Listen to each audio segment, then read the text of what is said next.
right now who really, really is into fashion and wants to be a fashion designer, and she wants to move to New York and be a fashion designer. And her mom is convinced that she's doing all sorts of really, really bad things.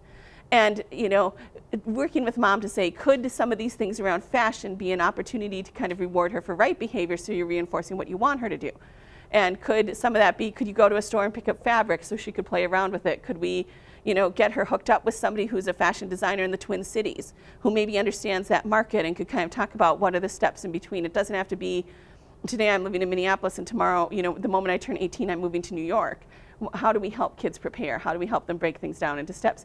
Even if their goals seem really crazy to us, like, I want to be a model. Okay, if you really want to be a model, then you're not going to be opposed to doing a JCPenney ad here in the Twin Cities as opposed to, you know, moving out to New York and becoming a model. So helping kids really think about and conceptualize the future.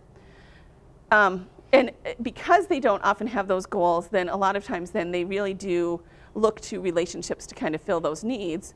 And that's where you see a lot of them, you know, their future is about being a parent and having love in their life.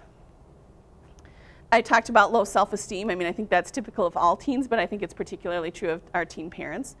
I think poor school performance is both something that is a risk factor for becoming a teen parent, but it is also hugely impacted by being a teen parent.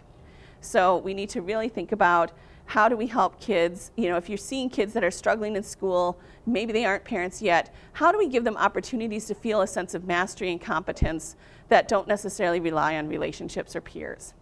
You know, so again, is there a class they could take at the library about fashion design or about, you know, I'm not going to get the name of it right, but manga, I think, is that the comic book drawing stuff?